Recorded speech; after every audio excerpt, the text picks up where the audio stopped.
You're not losing $25 a week on lottery tickets. You're losing $296,000. That's not an opinion. That's math. And by the end of this video, you'll never look at a scratch ticket the same way again. Here's the thing most people don't realize.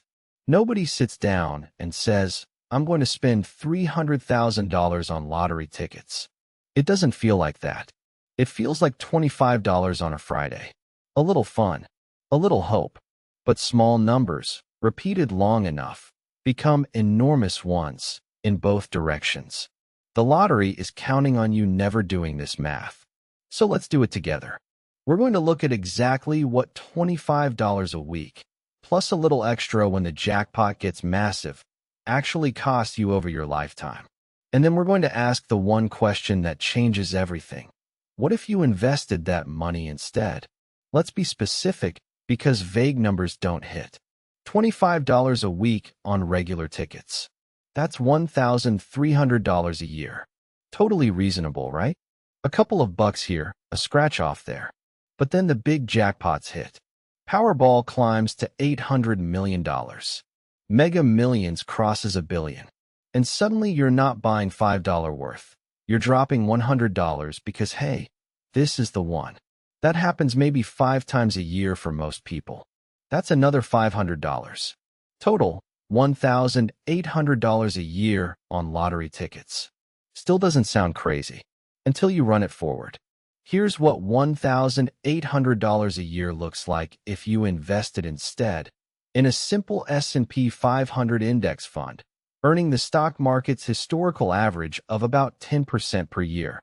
After 10 years, $28,687. After 20 years, $103,095. After 30 years, $296,089. After 40 years, $796,667. Stop on that 30-year number.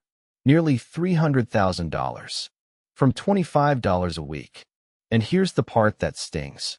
Over those 30 years, you only actually spent $54,000 on tickets. The other $242,000? That's compound interest. That's the money making money while you were buying losing tickets.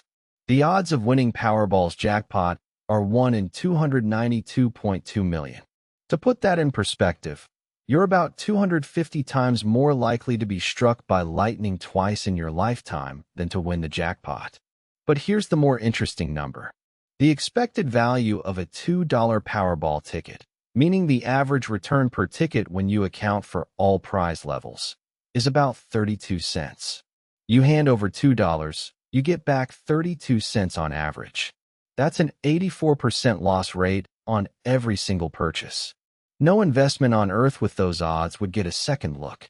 But because there's a jackpot attached, because there's a story about what you do with $800 million, our brains don't process it like a financial decision. They process it like a dream. And the lottery knows that. That's the product they're actually selling. This isn't about being stupid. Some of the most financially savvy people play the lottery. Why? Because of something called availability bias. When you hear about a winner, and you always hear about the winner because that's the only story that gets told, your brain overestimates the odds. You don't hear about the 292 million people who didn't win that week. You hear about the one who did.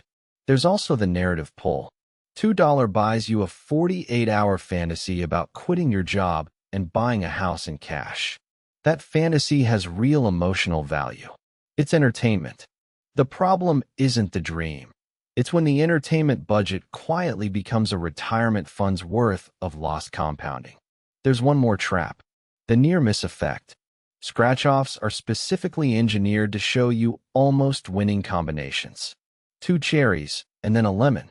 That near-miss triggers the same part of your brain as an actual win, which keeps you coming back. It's not an accident. It's the design.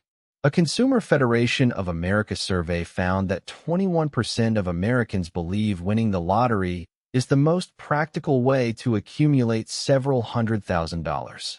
That's 1 in 5 people treating a product with an 84% loss rate as a savings strategy.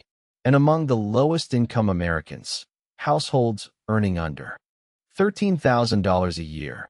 That number jumps to 38%. And the numbers get harder when you look at who's buying.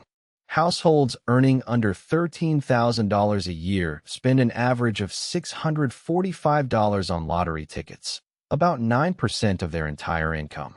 The lowest income households spend 4 times more on tickets in absolute dollars than the highest income ones.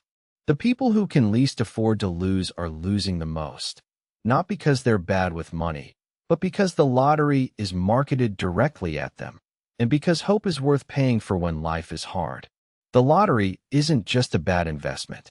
For a lot of households, it's the single most expensive financial habit they have, one they never think to put on a budget. So what do you actually do? Nobody's saying never have fun with money. That's not the point of this video. The point is to make the trade conscious, to actually see what you're exchanging. Here are 3 moves that change the math. Move 1. Cap it, don't quit it. If the lottery is entertainment for you, treat it like entertainment. Give it a real budget, $10 a month, $5 a week, whatever. Then stop when it's gone. The goal isn't zero. The goal is intentional. Move 2. Automate the difference. Whatever you cut from lottery spending, automate into an index fund or a Roth IRA the same day. Don't let it sit in checking where it disappears. The whole reason compound interest works is that it never stops, but you have to start it. Move 3. Find the real game. The lottery sells the fantasy of sudden wealth. But the real game, the one that actually works, is slow, boring, and almost guaranteed. $1,800 a year, invested consistently for 30 years. No jackpot required. No luck involved. Just time and math working in your favor instead of against you. $296,000 isn't a jackpot number. It's a retirement number. And it's sitting inside a habit most people never think to question. Let's bring it back. $25 a week on tickets. $100 when the big jackpots hit. $1,800 a year that feels like nothing until you run the math. Invested in the S&P 500 over 30 years, that's $296,000. Over 40 years, it's nearly $800,000. The total amount you actually spent on tickets? $54,000. The rest is compound interest doing what compound interest does. The lottery isn't evil, but it's not a financial plan. And now you know the number it's really costing you. Here's what I want to know. Do you play the lottery, and does this math change anything for you? Tell me in the comments. I read all of them. If this hit different than you expected, hit like. It helps more people find this video. Subscribe for more what-if breakdowns every week. And share this with someone who needs to see the number. I'll see you in the next one.